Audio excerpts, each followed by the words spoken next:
Welcome. This is an innovation hotspot health share symposium presentation that I have conducted as part of the Health Share Symposium Conference. And I thought it was of value to make it available to my viewers because it's all about healthcare innovation. My topic is ready for the new world of healthcare marketing, from push it out to pull them in. And my purpose in doing this webinar was to begin to integrate what we see happening among consumers, among marketers, and about inbound marketing methodologies enables us to better connect to people who are searching for our services.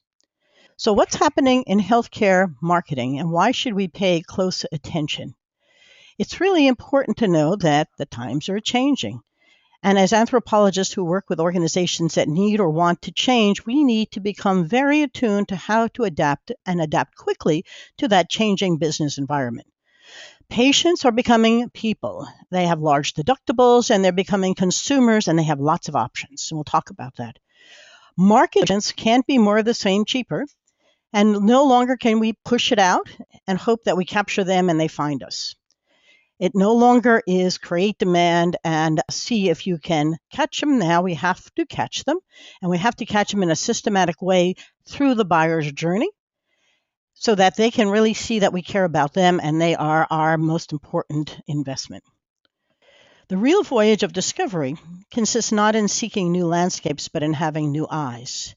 And we use this slide often in our work because the brain has to see it in order for it to believe it. And so consequently, all of that today's talk is about seeing it in fresh ways. We went exploring. As anthropologists, we wanted to do observational research, participant observation, innovation games with our customers, and begin to listen with fresh ears and see with fresh eyes.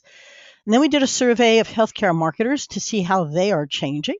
And then we refocused the entire presentation around inbound marketing along the buyer's journey. So first, let me tell you about that consumer. This is a picture of a consumer holding her knee, but it's typical of a person that we know who had bad knee. And she had gone to one doctor, and the surgery he did was inappropriate and didn't work. I say inappropriate because it didn't work, but also she began to do research on her diagnosis and realized she had gone to a surgeon who was a generalist. Instead, she went deep into the search process and found one at a academic medical center who had lots of experience specifically on the type of knee problem she had. And when she went down there to see him, and he saw that there was no referral from another physician, he asked her, "How did you find me?" And she said, "I went online. I searched. And I found you online because I know what I'm looking for and I'm an educated consumer." We also use innovation games. We're certified facilitators in innovation games. So taking a single story, and we had many of the single stories, we took a group of patients. Actually, we did 12 sessions. And we took patients of different hospitals to see what they were doing to respond to the changing healthcare environment. And they told us all sorts of things. This is the people in a particular group building a better product box, which is one of the innovation games that we use to help us rethink and let them tell us stories about how they would redesign it. What did they tell us? A tremendous loss of trust. They weren't sure if the doctor was telling him, as this gentleman said, what is good for him or for the doctor. Another one said, "Why must I get the x-ray at their center? The costs are too high. Aren't x-rays all the same?" The commoditization of the services was coming through loud and clear. They weren't going to wait anymore. Isn't my time as valuable as the doctor's? You can hear a rebalancing of what's going on in their relationship with that physician. And can't they make it easier to find out what to do? There's so much online. Why aren't they using online resources to help me? And now that I have a $2,500 deductible and sometimes more, I'm much more involved. And that was a gentleman who said that because his wife used to take care of it. His employer paid for it and he paid no attention to it. Their solutions, first place it goes online. I want to check what the doctor said. I want to talk to others on forums. I want to see about the doctor they're referring me to. I am checking out my options. My trusted advisor, I'm becoming the trusted advisor. My family expects me to be, and I question everything. Now, the Pew Research, I'm sure some of you have seen, but of the 81% of American adults who access the internet, nearly 3/4 of those users look online for health information. Very interesting. Constantly watching that number go up. What are they looking for? Medical treatment or procedure, disease or medical problem, physician or health professionals, and those numbers are going up. But that's not all that's changing. This was a fascinating number that came out of one of our prior webinars that 60% of the millennials have relationships with physicians, primary care doctors, versus 82% of the Gen X and the boomers. What millennials are doing very often is going to a CVS or going to a Walgreens to get the care they need. They have new channels and they have choice. And Walgreens is going to be on the corner of happy and healthy, and they fully understand how to repurpose their space to make it simpler and easier for people to get for a fee, like $65, a diagnosis of their sinus infection and the antibiotic to go with it. Who's that consumer? Deloitte has done a series of researches. The last one that I will refer you to is in 2012, but the comparison between 2012 and 2008 is quite profound. But the consumers and the segments that are most aggressive now are the activists, consumers who are challenging the system that's accustomed to serving much more obedient patients, not people. So we need to start thinking person, not patient. And the person is becoming an educated consumer who wants to know what their choices are and how they're going to pay for it. Why are they motivated? Often new healthcare circumstances where all of a sudden they have to pay attention. They've been diagnosed with high blood pressure or with diabetes or pre-diabetes, a loss of employer-sponsored coverage, at least the way they used to know it, an inability to get the care they need at the price they can afford, high deductibles, increased options. The volumes going into Walgreens and CVS and even Walmart's health centers are really quite phenomenal. And the new healthcare consumer is a new healthcare consumer. How many of them? Well, Health Grades will tell you that 1 million people a day are searching for a doctor. And the numbers are quite fascinating because 64% of those make an appointment within 1 week of their search, and 73% are commercially insured. These are educated, insured consumers looking for the right solution for them. As the times are changing, whether it's that individual that you're listening to, whether it's a group of people reimagining, reinventing, creating a new product box for healthcare and telling you what their pain points are. For healthcare service providers, we need to engage them differently. And it's more than simply finding the newest channel to put out a message to them. It's no longer what you say about you, it's all about what they say about you. So what are healthcare marketers doing to adapt? The research we did, we sent it out to about 3,000 healthcare marketers in a list that we had accumulated and some that we had purchased. We had a 1.5% response rate, which is quite good. And it may not be statistically powerful, but it's certainly indicative of what's happening. We asked them what happened before, what's happening now, where are they focused, and how do they expect to spend their resources. So our first question, over the past 3 years, what were the most important roles played by your marketing organization? Clearly, branding, the medical center, branding, service lines, marketing service lines, and marketing physicians, something I'm sure is quite familiar to all of you. But what do they see happening over the next 3 years? Look at the shift. The service lines dropped completely. The marketing, branding the service lines dropped. Marketing them is pretty strong, but marketing physicians, accountable care, and population dynamics are all on the rise. And you can see that best in this chart. You can see that it's gone from 3% marketing ACOs to 25%, and marketing population health is going up to 50% of the focus. Dropping down precipitously is branding the service lines. You can begin to see early indications of the shift. What are the tools they're using? In the past, it was mass marketing, segmented direct marketing, event marketing, Facebook presence, search engine optimization, email marketing, targeted, all the things that we know so well. What they weren't doing was blogging, inbound marketing, Twitter, Facebook advertising. What's changing? So up in the top, search engine optimization. You got to get found. Segmented direct marketing to push people to you. Facebook, of course, email marketing is still there, but now all of a sudden we have call to action landing pages. Pay per click is there, but dropping blogging and inbound marketing. And this chart shows it so well. Look at the drop in mass marketing, half. Look at the segmented direct marketing, still there, but a third less. Event marketing, important, but diminishing. But look what's happening to inbound marketing, I got to catch them when they're coming in.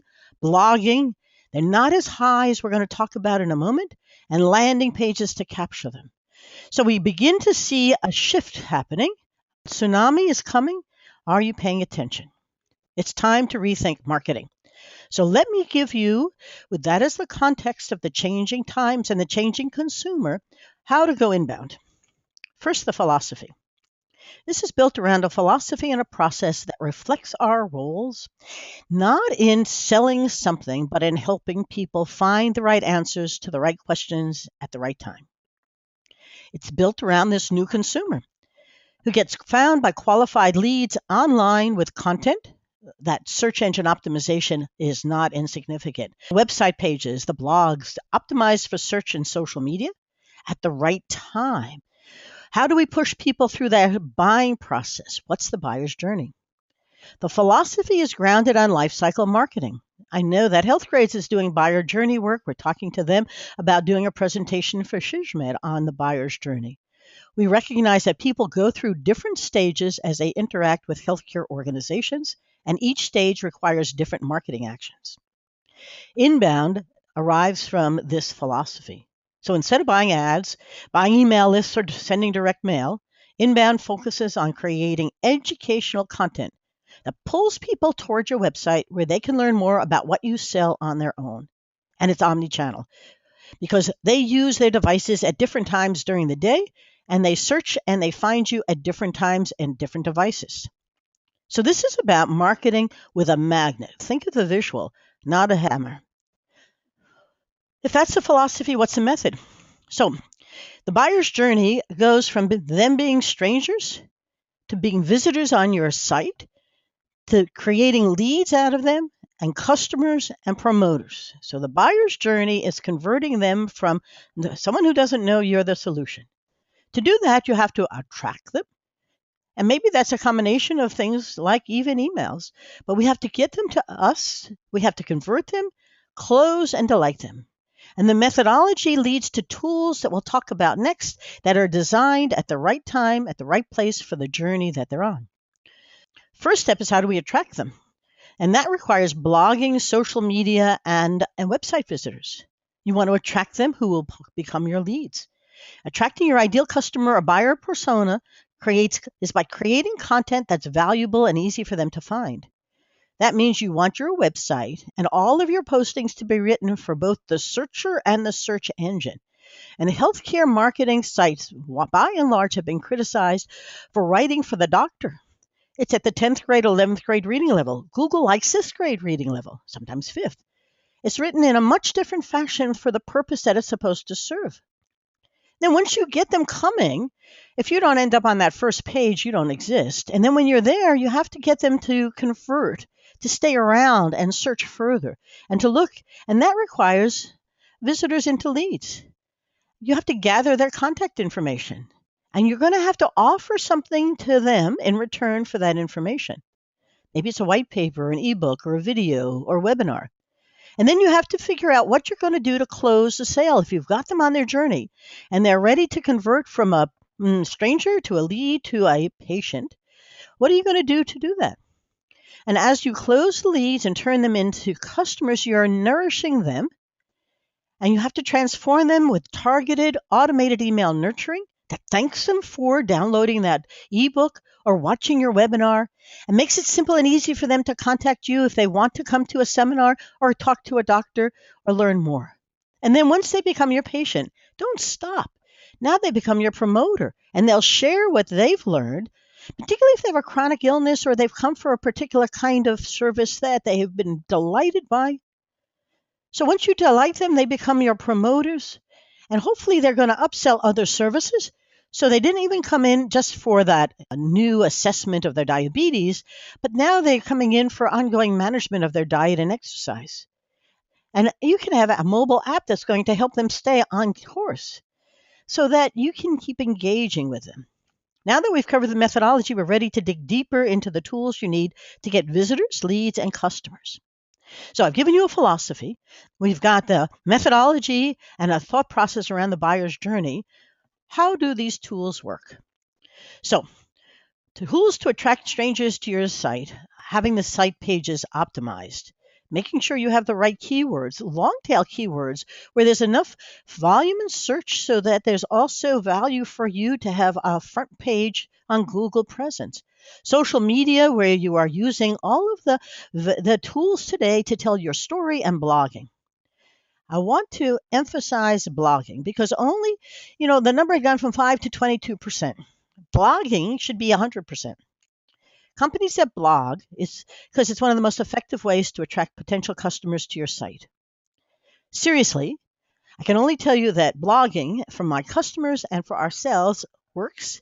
People read them. They don't read them in sequence. It's not like a novel that they go chapter by chapter. They search. And what blogs allow you to do is capture those who are searching and educate them. Your blogs are not about you, they're about them and what would make it easy and simple for them to get the answers they're looking for. Those companies that blog generate 55% more website visitors, my healthcare clients as well, 97% more inbound links, and 430% more index pages. Companies that blog generate 126% more leads than those that don't. Blogging can be regularly linked to higher ROI. You can see the conversion rate through the whole process. And even if you're doing it monthly, it's higher. But when we look for 2 to 3 times a week on relevant stuff, daily is tough, but multiple times during the day is as well. But you can do it. You just have to begin to see that that's what you do. We knew of a gentleman who blogged every day, and after 90 days, he came to the first page of Google, never buying an ad, never buying anything. They just said, you're the authority, and that's what Google's looking for. And his blogging gave him that authority position. Now, it's not the only tool that effectively attracts customers to you. You need to be active on social media sites.